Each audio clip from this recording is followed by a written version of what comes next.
What's going on, guys? It's your boy Ethan. Hope you're having a phenomenal day. Back at it with another video, and today we're back at Boston Billiards. If you didn't follow me on Instagram, I actually posted on my Instagram a few hours ago. I want to do like an impromptu meetup game since there aren't really many like crazy high stakes games available around here in New Hampshire. Want to do something fun and play with the subscribers, so I'm hopping in the 2-5 game. I said anyone that's local around the New England area to come to Boston Billiard, come hang out, and yeah, we're hopping in the 2-5 game. We'll see some friendly faces here, and looking forward to it. So if you're not following me on Instagram already, and you're from around the New England area, whatever, you'll see where I'm playing real time, and if you want to meet up or catch some punts. But this is gonna be a fun video, just casual, chill 2-5, and let's hop in there. Let's dive right into this 2-5 game. One of the first hands, I pick up Queen 8 offsuit on the button, and I put in a button straddle to $10. Action starts in the small blind, he folds, the big blind decides on a call, under the gun player calls, and I check my options. So we're going 3 ways to a flop, pretty much a limped pot. The flop comes Queen 9-3 rainbow. Action checks to me, and look, I have top pair on a dry board, not a grit kicker, not too many bad cards to come, so I decide to check this one back. The turn, well, comes one of those bad cards. It's an ace. Didn't expect that to happen, but the big blind now decides to bet out $25. On the gun player folds, and I've seen this player bluff the hand right before this, so hey, we have second pair. We can always call the bluff catch, or just suck out too, right? I make the call for $25, and the river is an 8. There it is. Bink. He checks surprisingly, as I wouldn't think he would do that with an ace. Anyways, I'm not sure what this action means, but I continue with a pot size bet of $75 with my 2 pair here. He doesn't look too happy about it, but ultimately he does end up making the call. Doesn't look like he has an ace, who knows, but I show 2 pair and we are certainly good. So taking down the first pot of the night, it's a smooth start to the session. In the following hand, I pick up ace-king offsuit and +1. First premium we get dealt tonight. There's an undergun straddle, and I open it up to $40. Only the straddler calls as action folds around, so we're going in position to a flop of 10-7-4 rainbow.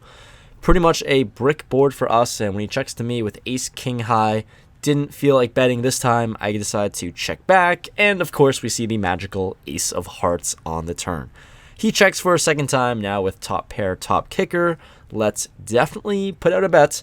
I size up to $65, and here for 65, this player noticeably sighs and then makes the call. So in the past, I've seen players do this kind of like Hollywooding, but I'm not sure what the case may be for this specific player, but that's something to note of going forward. The river now comes a 6. Doesn't change a whole lot on this board, and he checks for a third time. Top pair, top kicker. Got to expect to be good here a lot of the time, so I size up to another bet of 200. Now, this player puts on his thinking cap and thinks about the situation for a while. I feel like this player is the sticky type and doesn't like folding. Taking a page out of my book, he thinks folding is boring and ends up making the call. Bad news for him. I show my hand and it is going to be good. He doesn't like the fold button, and we get a lot of money in this pot after bricking out the flop. In this hand, things get fun as there's an undergun straddle, and I am in +1 and put in the blind raise to $20. Let's get this party started as action folds around to the small blind player who just makes the call for 20. The big blind and undergun player only call as well. I don't have an option as I put in a blind raise, and we're off to a flop 4 ways of 10-7-5 2 diamonds. The player on my right, undergun player, bets out $50, and now I look at my cards and peel pocket 9s. Wow, what a nice hand, and unfortunate that this hand could have played much differently if I actually played it normally and, didn't want to put in a blind 20. Anyways, for $50, this is definitely strong enough to make the call as of right now, so I call, and the small blind comes along as well. I don't love the third person small blind in this hand, but here we are. Let's navigate this pot in position. The turn in 3 ways comes the deuce of clubs. Action checks to me, and on this complete Brick City card, I certainly could go for thin value betting, but into 2 different players and in position, I decided to check and see a river. The river is the Queen of Hearts, another overcard over our pair. So now sitting with third pair, the flush draw does break out, but action shows check, check, check. Not going to bet into this one. And the player on my right shows 6-7. and pocket nines is going to be good to win it. Who would have thought? What a nice spot to be in, blind raising with a premium essentially, and still taking it down multi-way. Next hand after that, things are going pretty smooth. I pick up ace-5 offsuit. We're in the undergun $10 straddle. There's a hijack open to $30 and action folds to me. I'm happy to defend this one and call for $20 more. We're off to a flop of ace-jack-7 rainbow. I check it over to him with my top pair and he bets out 25. And here, easy spot to just make the call. I don't think any other option makes sense. And we're off to a turn which is the 10 of hearts. Brings in a backdoor flush draw, and I check it over to him, and he surprisingly checks this one back. Didn't see that one coming, but maybe he has air, maybe he has just a pair of jacks. The river is now a 6. Inconsequential card, I think, doesn't change the board texture at all or bring in any 2 pair holdings besides maybe 6-7. Anyways, I expect top pair here to be good, and I go for a thin value bet of $80 with top pair, no kicker. And upon facing this bet, this player thinks about it for a while, and then he ends up raising to $240. Ugh, this doesn't seem fun at all. Put in a thin value bet, expecting him to maybe call with a worse 1 pair holding, like a pair of jacks, but now facing this raise, it just doesn't seem likely that our hand is good anymore. Don't think that players at these stakes are going to be raising as bluffs on the river, so I just fold, and this player shows us the ace of diamonds, so either way, our hand was certainly beat. He either had a better kicker or 2 pair, so nice hand, sir. He'll take it down. All right, in this next one, strap in. I have ace king of diamonds under the gun with a $10 button straddle. The big blind player limps, and I put in a raise to $50. Action folds around to the cutoff player, who 3-bets to $150. This player here seems like someone who's trying to play for a living, and because of that, I expect him to not 3-bet light as much, especially someone like me who certainly can get a little wild. Anyways, when action folds to me though, I have a premium, and I am just happy to pile money in the middle. I am out of position. I have a suited ace-king, and this player has about $1,000 in stacks, so about 100 big blinds, and I'm just happy to get all of it in the middle while I can. I put in a 4-bet, another raise to $450. Now back onto this cutoff player who takes a little bit of time before announcing an all-in. I ask for a count, and this count is just under $1,100, and like I said, 100 big blinds, give or take. Let's just gamble and go for it. Hopefully we're flipping, and I call, and we're off to a run out. Wish each other good luck, and the run out doesn't look great. Sitting with ace high, I announce ace high, and this player shows ace king offsuit himself. Unfortunate anticlimactic way to chop this pot, but hey, at least he got some action. Saw a $2,200 pot. Sadly, everyone leaves with the same amount of money they had in the beginning. Hand following that one, it's going to be a little bit different, as I guarantee you that there will be some blood in the streets. I pick up king queen offsuit. I'm on the button, and I straddle the $10. There's a big blind player who limps. Action folds to me. From my perspective, seems like this player is happy to be involved in the action, so I put in a raise in position to $50 with a good hand, and he decides on a call. We're going heads up to a flop of 6-5-5 rainbow, 1 spade out there. He checks it over to me, and with king high, I decided to just check this one back. Not a whole lot going for me, and also can assume that sometimes king high can be good. When the turn comes, the 10 of spades, brings in the backdoor flush draw now, and now this player bets out $60. Well, I didn't check the flop to fold on this turn, and I check my cards here at this point to see if I have spades, as I beat spade draws as well. Here, I decide on just a call, as I don't have any spades in hand. For $60 to go, let's go to a river with king high. The river comes one of the most inconsequential cards you could ask for. It is a deuce. As brick as it gets, and I'm expecting a big bet from this player, and I've got to expect to hold on if he's bluffing. But he doesn't do that. He sizes down to $75. 1/3 pot bet. That is certainly aggravating, as I expect bluffs to bet a little bit bigger and for value bets to size smaller. Calling with king high here is never recommended, but I go with my gut. I go with my initial read. I guess I really only beat missed draws, like straight or in flush draws. So, I don't know, 75 bucks. Let's close my eyes. I stick it in for a call. This player shows us 8-7 for 8 high. King high is good. Found a really lucky situation and scenario where I made a hero call with king high, and it ended up being the right decision. It's really rare to run into that situation in poker, and really happy to catch it on the vlog for you guys. As if that king high hand wasn't spicy enough, this one gets interesting as we play a double board bomb pot 7-handed. 7 players put $20 in the middle, and I pick up aces. Oh my god. We're off to flop number 1 of jack 6 deuce, 2 clubs. Flop number 2 of king 4-4. Action's going to check around here. I decided to check in this situation as, I don't know, man. Aces in a bomb pot is just horrible multi-way. Action checks to the player that I played with in the last hand. He bets out $70. Action folds to me, and like I said, he's certainly happy to gamble it up, and I'm obviously not folding with aces. It sucks that I'm out of position, but here we are. I make the call for 70, and we went from 7 ways to the flop to heads up to the turn. The turns come a 10 of hearts and jack of diamonds. Doesn't change a whole lot, and I check it over to him again. He now decides to bet out $135.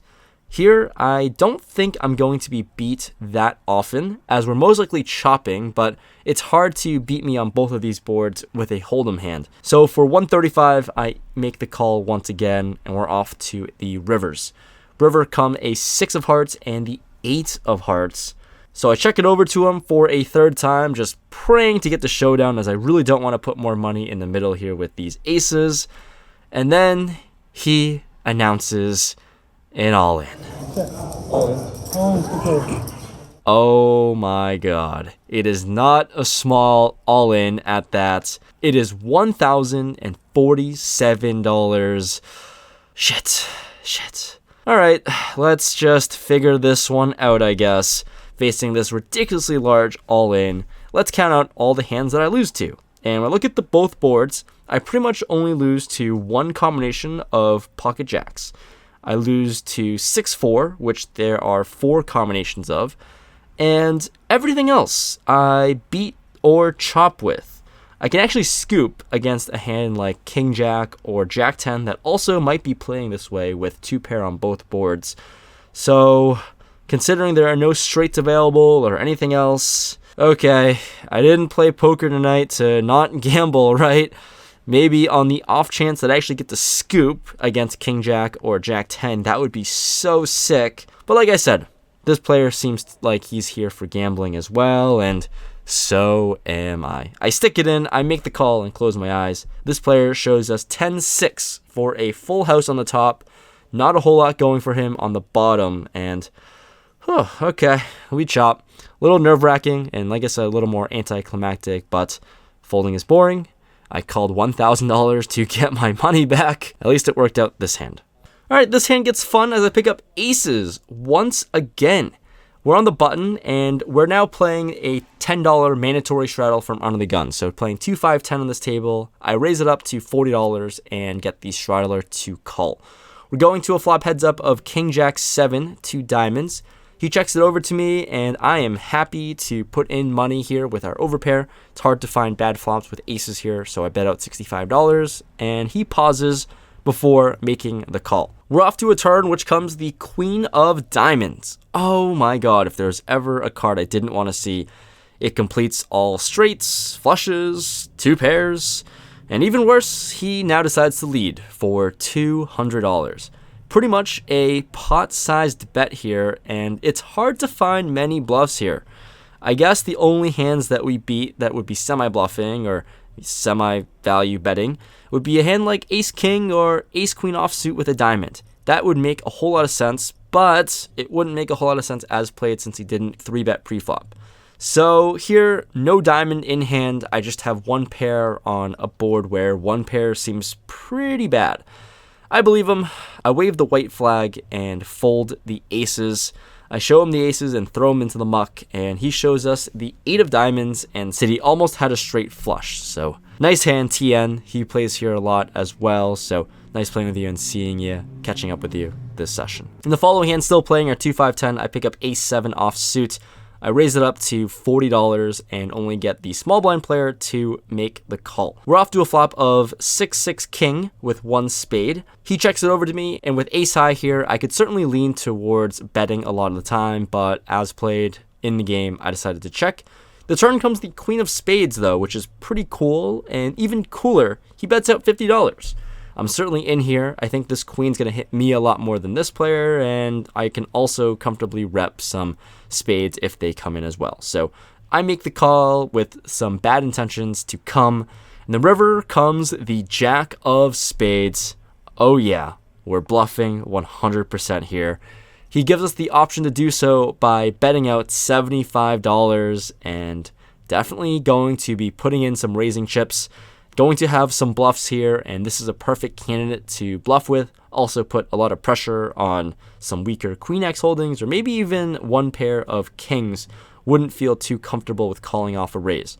So I decided to put in a raise to $275, making it a cool $200 more for him to call. This player thinks about it for a while, doesn't look comfortable or happy with the situation, and when we see that, at least we did part of our job, which was to make players feel uncomfortable. So whether this bluff gets through or not, I'm happy with how I played it, and ultimately he does fold. Another bluff gets through, and this has just been a really smooth session so far. All of our bluffs getting through and winning with value hands. One of the last hands of the night that we're going to go over here, I pick up Jack 10 of diamonds under the gun, and there's a hijack open to 30, small blind makes the call, and I'm here to close out the action. Nope. I decided to reopen the action here and 3-bet to $150. With this 3-bet, the hijack player makes the call, and we're going heads up out of position. The flop comes king 8-3 rainbow. Pretty dry flop, and all things considered, certainly going to bet as I can comfortably rep all the ace kings and stronger hands on this board. So I put out a small bet of $110. Well, bad news. Things were going smooth until this point. So this player puts in a raise to around $300 to $400. I didn't even get a count because I just snap fold into the muck, and this actually turns out to be the last hand I play before racking up. It was a good session, punted just a little bit at the end on this hand, but overall, things ended up well. All right, wrapping up this session, all things considered, it was pretty smooth until the very last freaking hand. It didn't work out. It is what it is. I didn't have to 3-bet, but whatever. Like, smooth sailings all session long in this 2-5 game. There's some pretty big stacks, and that aces hand in the bomb pot, fuck. Couldn't win with aces the 2 times I had them. Anyways, session in the game for 2,000, out of it for 24.85. Always a nice way to end off the session, or, you know, end off a cash game with being in the profit. So no complaints, everything was great. It's always nice to be back here in New Hampshire, play a game, and just kind of hang out, super casual and fun. So yeah, I'm off to traveling again. Next video you'll probably see will be from Florida, up in the air. I think that will be the next destination and stop. So if you want to be up to date as to what I'm doing real time, because these videos are obviously a little bit backlogged, follow me on Instagram. I post all the real time updates there and try to respond to the DMs as much as I can, and yeah, just get a little bit of an insight as to what I'm up to day to day. But that's it for this video. Thanks so much for watching, and more tournaments to come. That's why I'm going to Florida, and I'll mix in some cash games as well. I'll see you guys next time. Peace.